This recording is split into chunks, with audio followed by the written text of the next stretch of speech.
So this is the lab concerning the heart, the structures of the heart and the chambers. It's lab 38.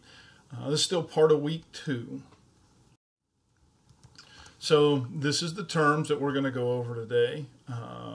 And sorry, I took a screen capture of this to put it on here, and I didn't realize I had the autocorrect. So everything was meant to be capitalized, I guess, and so that's why you got these little blue squiggly lines, and I apologize.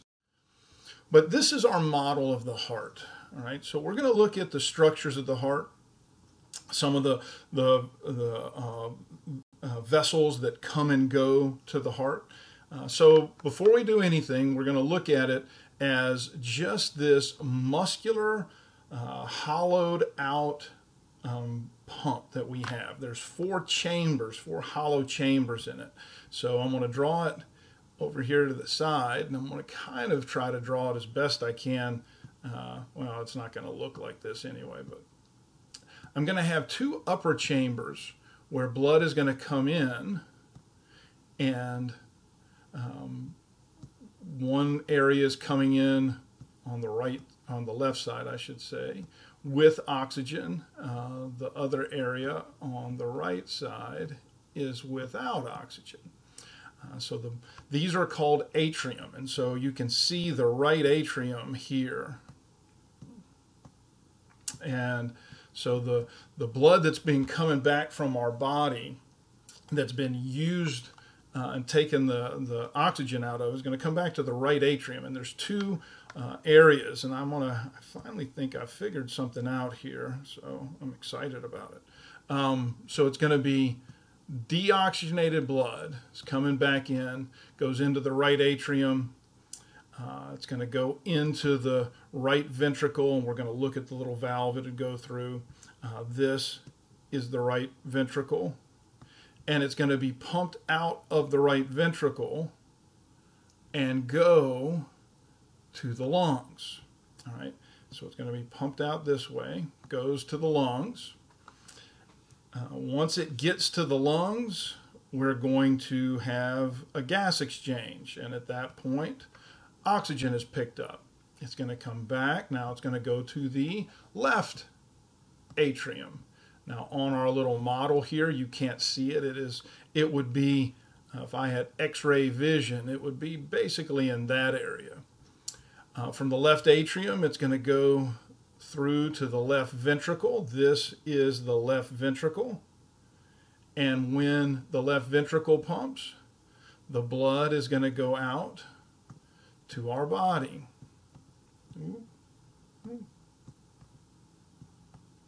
At that point, it drops off the oxygen. It's going to go and it's going to pick up the carbon dioxide, and now it's going to go back, this time to the right atrium, and everything starts over. And now there's 2 main vessels to bring blood back to the heart. We've got and I'm going to stick with red right now, even though it's the different color, superior vena cava, and you can't see the inferior vena cava, but if it was extended, it would be right here. It would go behind, and then it would open up, if you were able to see it right here, into the right atrium.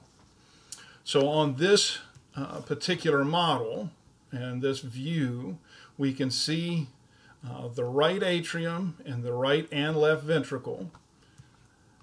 Now, some of the other things that you can see here are valves, and you can see 3 of them. The 4th one is underneath this area. If I was able to look that way, you would be able to see it. So in the heart, we have 2 sets of valves. We have valves between the atrium and the ventricle. They're called atrioventricular valves, sometimes called AV valves for short. And that would be this valve and this one.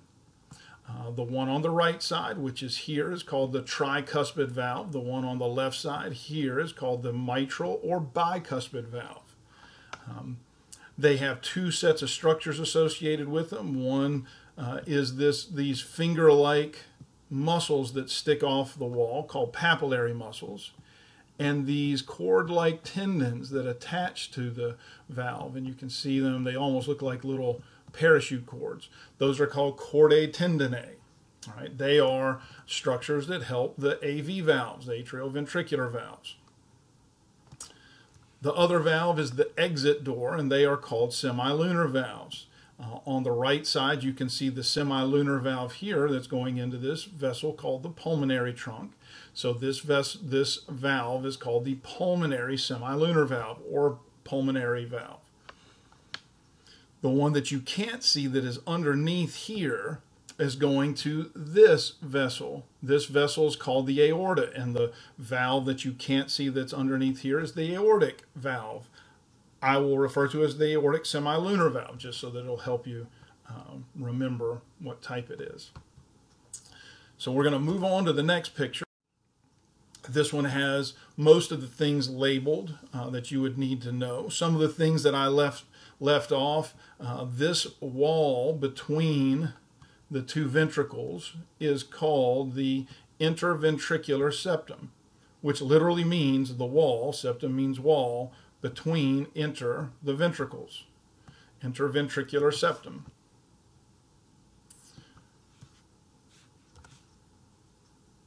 And on this, it looks like that's pretty much the only thing I didn't mention that's on our list. One thing that we'll see in a minute is this point is called the apex, and then the whole top part here is called the base. Now this is our picture from our book, just showing you. You can see the aorta. This would be the aorta is going to have different names for different areas. This particular spot right here is called the ascending aorta. This particular spot is called the aortic arch. Once the aorta starts going down, it's called the descending aorta. The part of the descending aorta that's in the thoracic cavity is called the thoracic aorta. The part of the descending aorta that's in the abdominal pelvic cavity is called the abdominal aorta. All right. We have superior vena cava bringing deoxygenated blood in, as well as the inferior vena cava. If you've listened to the lecture video, I don't know if you have or not, this little hole represents the carotid sinus. We'll look at this as we get in. This is where the blood that's been used by the actual cardiac muscle, the heart itself, comes back into circulation here. All right. Again, it's deoxygenated blood. We have the right atrioventricular valve, which is called the tricuspid. It's supposed to be an R. This is the AV valve on the left, and it is the bicuspid. This is a papillary muscle. These are chordae tendineae. They work with that. This is the pulmonary semilunar valve, all right, the exit valve from the right ventricle. This right here is the pulmonary trunk, and the pulmonary trunk will divide into a right and left pulmonary artery. Now remember, it is blue, but because it is going away from the body, it is considered an artery.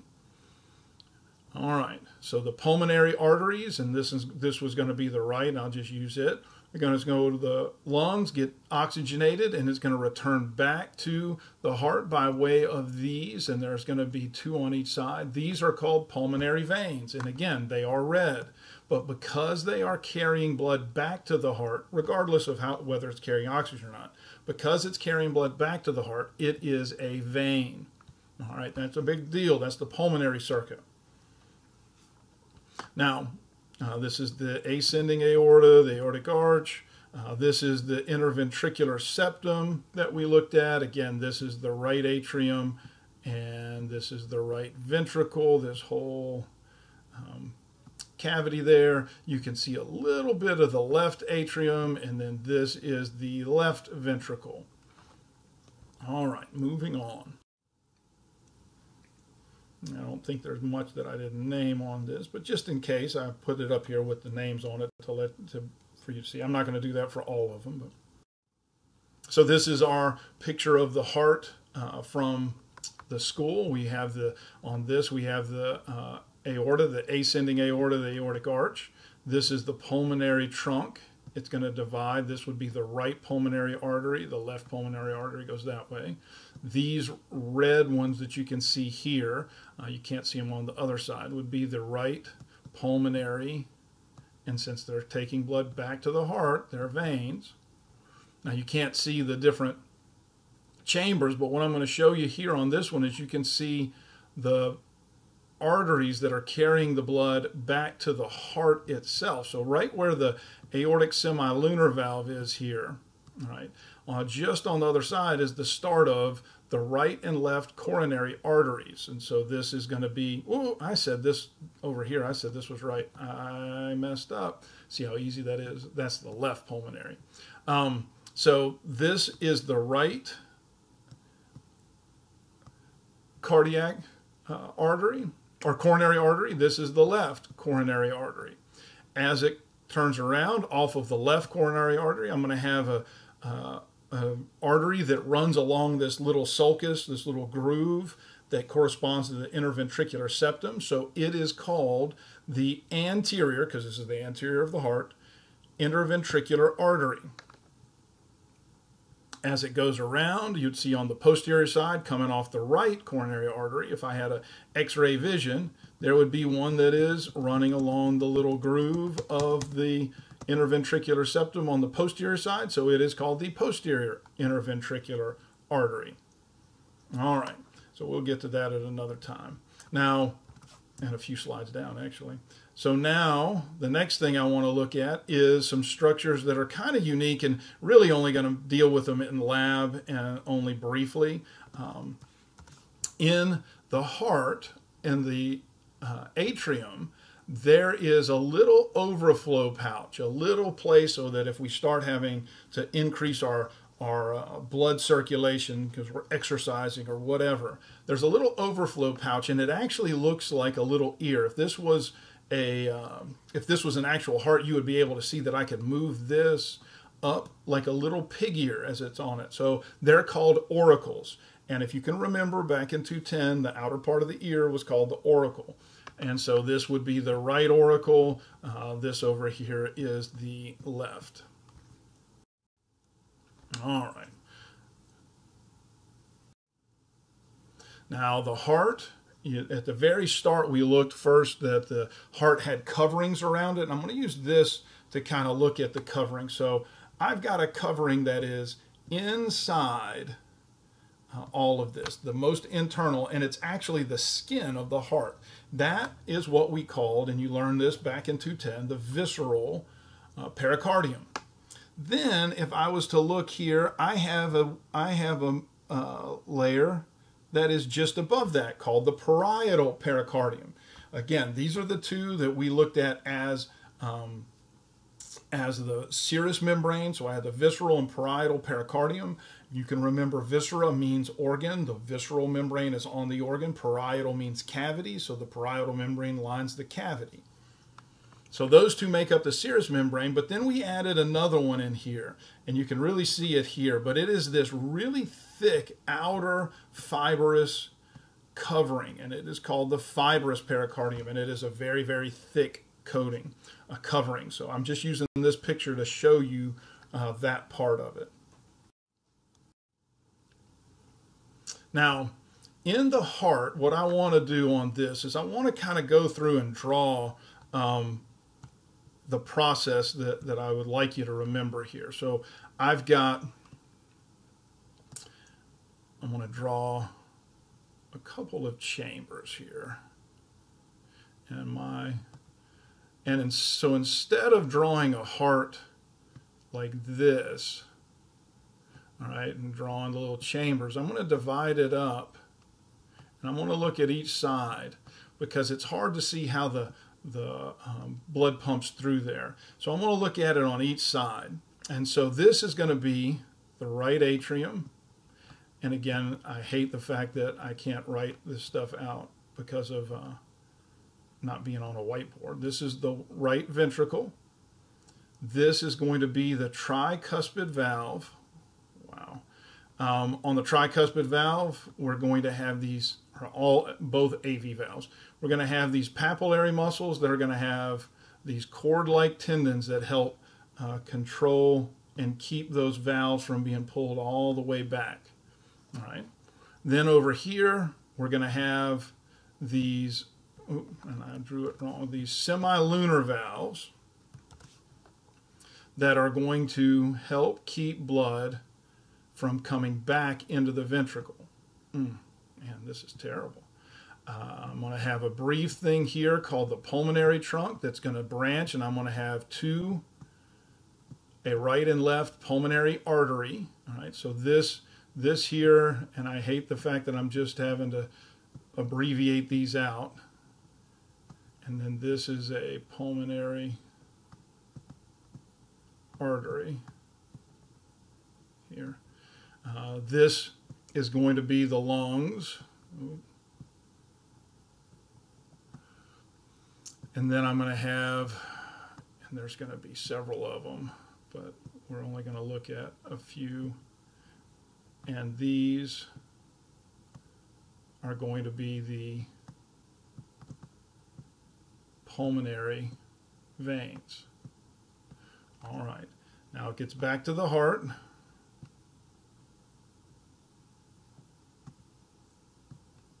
I should have drawn the other one like this, but live and learn. All right, so instead of a tricuspid, this one only has two, so it's called a bicuspid, but it still has the same little thing with these papillary muscles, and there's a lot of them, more than just, two. So I'm just kind of trying to show you, oh man. And over here again, I have the semilunar valve. Man, that is awful.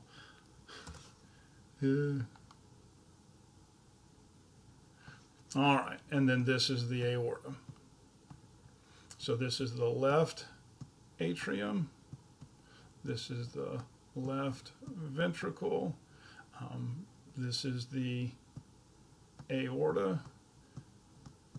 And this is the aortic semilunar valve here. All right, so trying to get an idea of what's going on here. All right, just given the makeup here. So this is the lungs. All right, now we're going to do a little flow chart. One of the other things, let's see, so I forgot at the very start, I'm going to have a superior vena cava coming in here and an inferior vena cava coming in here, and then the coronary sinus coming in here, all dropping blood in. All right. And then the wonderful body here. Woo. So I am going to have deoxygenated blood. I'm going to start with deoxygenated blood coming back to the heart. So I'm going back in here. It's coming back through both of these and actually even through this. They get to the right atrium. They're going to go through the tricuspid valve into the right ventricle. The right ventricle is going to contract. Blood's going to be put under pressure. These cord-like tendons held to the papillary muscles keep the tricuspid valve from being blown back. So it's going to push the blood into what's called the pulmonary trunk. At this point, when it goes out, it tries to come back in. The pulmonary semilunar valve block its path. So now it's going to go through the right and left pulmonary arteries to get to the lungs. At that point, carbon dioxide gets released. There's supposed to be a 2 there. And oxygen gets picked up. So now, O2 gets picked up. So now oxygenated blood is coming back to the heart, and this time in the left atrium. The left atrium is going to have the blood stay there for a minute, and then it's going to be pulled into the left ventricle. Again, this is a bicuspid or mitral valve. Same basic setup as the tricuspid valve, just not as many teeth. I've got the same papillary muscle situation with cord-like tendons that keep it from being pushed back, so that when the left ventricle squeezes, it's going to push blood through the aortic semilunar valve into the aorta. From the aorta, it's going to go all over the body. It's going to drop off the drop off the oxygen and then pick up the carbon dioxide. And at that point, let's see, carbon dioxide. At that point, the blood's going to come back. Blood that is below the heart is going to go through on the inferior vena cava. Blood that is from vessels above the heart are going to go through the superior vena cava. They're going to go to the right atrium, go through the tricuspid valve into the right ventricle to the pulmonary trunk, from the pulmonary trunk through to the right and left pulmonary arteries to the lungs, picks up the oxygen, then it goes back to the heart, this time on the left side through the pulmonary veins. Even though it's oxygenated, it's going from the pulmonary veins to the left atrium, from the left atrium to the left ventricle squeezes, it goes out through the semilunar valve to the aorta, or the aortic semilunar valve to the aorta, from the aorta out to the body. And it just continues to do this cycle. On the average person, it takes 1 minute from the time the blood enters here till it comes and makes this full circle again.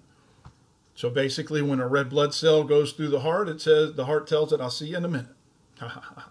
Anyway, again, this flow chart, I find for me it helps when I see things as they are moving through, so I wanted to put that there. These are the things for the heart to look at. I hope this makes sense, and I hope this helped.